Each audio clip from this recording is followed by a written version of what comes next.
अस्सलाम वालेकुम। हाल ही में असदुद्दीन ओवैसी साहब ने राहुल गांधी जी से कहा कि अब आप आपके खानदान के नाम पे सियासत करना छोड़िए, अब आपको काम करना पड़ेगा। मैं राहुल गांधी को कह रहा हूं कि भाड़ में जाए तुम्हारा खानदान और पानदान। ये नया देश है, कोई भी अपने बाप दादा के नाम पर नहीं जी सकता। इस देश में काम करना पड़ता है। मैं भी असद साहब से कहना चाहूंगा कि आप भी आपके खानदान के नाम पे सियासत करना बंद कीजिए और काम करना शुरू कीजिए, क्योंकि पिछले 30-40 सालों से आप लोग आपके खानदान के नाम पे सियासत करते आ रहे हैं और कौम को गुमराह करते जा रहे हैं। जैसा कि 12 जनवरी 2024 को असदुद्दीन ओवैसी साहब ने जहीराबाद के एक प्रोग्राम में, जिसमें 10th क्लास के स्टूडेंट्स और उनके पेरेंट्स मौजूद थे, उन स्टूडेंट्स को नसीहत करते हुए कहा कि मार्च के महीने में 10th क्लास के एग्जाम से आप लोग अपना वक्त खेल कूद में खराब मत कीजिए, पूरा वक्त पढ़ाई में दीजिए। और साथ ही साथ उनके पेरेंट्स से भी असद साहब ने अपील की कि आप लोग भी बच्चों के एग्जाम्स मुकम्मल होने तक सोशल मीडिया को बंद कीजिए। 18 मार्च तक टीवी बंद, फोन में फेसबुक बंद, यूट्यूब बंद और सिर्फ बच्चों के साथ रहना। एक बहुत अच्छी नसीहत असद साहब ने वहां के लोगों को की, और उसके बाद मैं समझता हूं कि 200 से 250 बुक्स वहां पे बच्चों में फ्री तकसीम करके वो वहां से हैदराबाद वापस आए। उसके दूसरे दिन यानी 11 जनवरी को उन्हीं के पार्टी के MIM के याकूतपुरे के MLA जनाब जाफर हुसैन मेहरा साहब हैदराबाद ओल्ड सिटी के नौजवानों में 1 लाख पतंग फ्री डिस्ट्रीब्यूट किए। असदुद्दीन ओवैसी साहब की फोटो और हबीब मिल्लत जनाब अकबरुद्दीन ओवैसी साहब की फोटो के करीब 1 लाख पतंग बनाकर यहाँ के बच्चों में तकसीम करे हैं। अल्हम्दुलिल्लाह, चूंकि कल तिल संक्रांत है और मजलिस का सिंबल इलेक्शन में काइट रहता, पतंग रहता।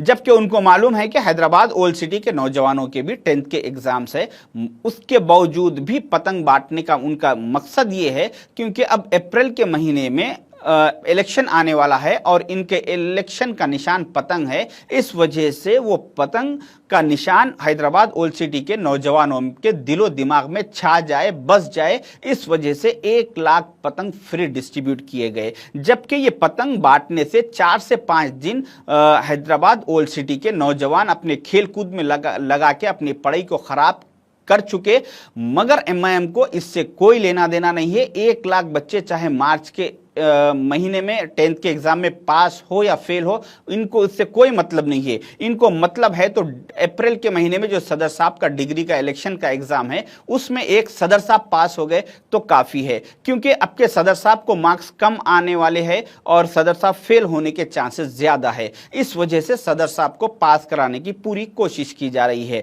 जबकि जिस तरह से ये लोग कौम से मोहब्बत जताने की कोशिश करते हैं, अगर इनको हकीकत में कौम से मोहब्बत होती तो ये लोग 1 लाख बुक्स डिस्ट्रीब्यूट करते और 200 पतंग बांटते। मगर इन्होंने क्या किया, 200 बुक्स डिस्ट्रीब्यूट किए और 1 लाख पतंग फ्री बांटा। तो ये इनकी हकीकत है। दूसरी अहम बात, 12 जनवरी 2024 को MIM के MLA कारवान के जनाब कौसर मोहिउद्दीन साहब हैदराबाद पुलिस कमिश्नर से मुलाकात करके कहते हैं कि कमिश्नर साहब, हैदराबाद ओल्ड सिटी में होटलों को रात के 12:30 बजे तक खुले रखने का परमिशन लीगली दीजिए। होटलों के ताल्लुक से बताया कि 12 से 12:30 बजे तक टाइम के ताल्लुक से उन्होंने कोई भी बात करने का किया। मेरा कहना यह है कि अगर 12:30-1 बजे तक लीगल होटल ओल्ड सिटी में खुले रहेंगे तो होटल्स वाले बैकडोर से 2 से 3 बजे तक इजीली होटलों को चला लेते। तो इससे होगा ये, इसके पीछे MIM का मकसद ये है कि ओल्ड सिटी के नौजवान रातों में आवारा फिरे, होटलों में 2-2, 3-3 बजे रात तक बिरयानियां खाते हुए आवारागिरी करे और दिन में वो सोते रहे। इससे इनका फायदा ये होगा कि कल के दिन जब इलेक्शन आएगा तो जो बच्चे अपनी जिंदगी, अपनी रातें होटलों में गुजारते और दिन बिस्तर में गुजारते, ऐसे बच्चे जैसे ही इलेक्शन के वक्त दारुस्सलाम से नारे तकबीर की आवाज आएगी तो ये लोग अल्लाहु अकबर बोल के वहां पर इलेक्शन का काम करने के लिए पहुंच जाएंगे। इस वजह से नौजवानों को गुमराह करने के लिए हमेशा होटलों को खुला रखने की कोशिश की जाती है। जबकि आपको मालूम होना चाहिए कि ग्रेटर हैदराबाद में 24 MLAs है टोटल। उन 24 MLAs में से अगर आप ये मजलिस के साथ 7 एमएलए को बाजुक रख दे तो दूसरे जो 17 एमएलए है दूसरे पार्टियों के, इन 17 एमएलए में से आप लोग कभी कोई एक एमएलए का पिछले 1 साल 2 साल 5 साल 10 साल में कोई एक ऐसा स्टेटमेंट, ऐसा वीडियो मुझे बताइए जिसमें कि वो एमएलए ने जाके कमिश्नर ऑफ पुलिस से अपील की कि मेरी कॉन्स्टिट्यूंसी में होटलों को रात में 1 बजे तक खुला रखने की इजाजत दीजिए। मैंने तो आज तक ऐसा कोई वीडियो नहीं देखा और मैं समझता हूं कि आप भी ऐसा कोई वीडियो बता ही नहीं सकते। तो ये 17 एमएलए जो काम कभी नहीं करते वो ये 7 एमएलए हमेशा क्यों करते? अरे आपकी गली के कुत्ते को रात के 1 बजे बिरयानी डालिए, वो बिरयानी नहीं खाता, उन्हें बोलता नहीं मेरी सेहत पे इफेक्ट पड़ता, मैं नहीं खाता हूं, कल सुबह खा लेता हूं बोलता। तो जो काम कुत्ते जानवर नहीं करते वो काम हैदराबाद ओल्ड सिटी के नौजवानों से क्यों करवाया जा रहा है? जो ओल्ड सिटी में जो जू पार्क है, उस जू पार्क में जो फुट के इंचार्ज है जानवरों के पूरों के, उस फुट कमेटी के लोगों से मैंने पर्सनली बात करके मैंने उनसे जानने की कोशिश की कि आप लोग जू में जानवरों को रात का खाना कब देते हैं। तो उन लोगों ने कहा कि हम मगरिब से पहले यानी 6 बजे के अंदर उनको खाना दे देते, उसके बाद हम उनको कभी खाना शाम में नहीं देते, दूसरे दिन सुबह ही देते। तो जो काम कुत्ते बिल्लियां गधे घोड़े चरिंद परिंद कोई जानवर कोई मखलूक नहीं करती, वो काम रातों में 2-2 3-3 बजे रात तक बिरयानियां खाना, आवारा फिरने का काम हैदराबाद ओल्ड सिटी के नौजवानों से करवाया जा रहा है।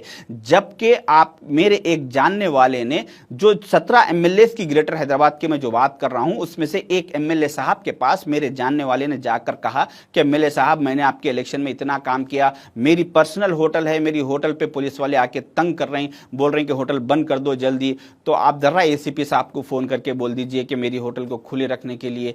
तो उन्होंने कहा कि बेशक आप मेरे इलेक्शन में काम करें, मैं आपका भी काम करूंगा, आपका मैं साथ दूंगा, मगर कोई दूसरा काम आप मेरे पास लाइए, ये काम मैं आपका नहीं कर सकता। अगर आपकी होटल रात में 1-2 बजे तक खुली रहेगी तो मेरी कॉन्स्टिट्यूंसी के नौजवान, मेरी कम्युनिटी के नौजवान, मेरी पार्टी के नौजवान, मेरे इलाके के नौजवान रातों में 2-2 बजे तक रात तक आवारा फिरेंगे और दिन में वो सोते रहेंगे, उससे उनका फ्यूचर बर्बाद होगा। ये काम मैं आपका नहीं कर सकता। तो दूसरे 17 एमएलए की सोच ये है और ये 7 एमएलए की सोच ये है। तो मेरे भाइयों, आपसे कहने का मतलब यही है कि सारे बीमारियों की जड़ एक ही है कि अब आने वाले मार्च के इलेक्शन में कांग्रेस के कैंडिडेट को अच्छे मार्क्स से पास कराइए और सदस्य साहब को एक बार फेल कराइए, उसके बाद देखिए कि सारे बीमारियों का हल हो जाएगा, सारे हालात हैदराबाद ओल्ड सिटी के सुधर जाएंगे। शुक्रिया, अल्लाह हाफिज।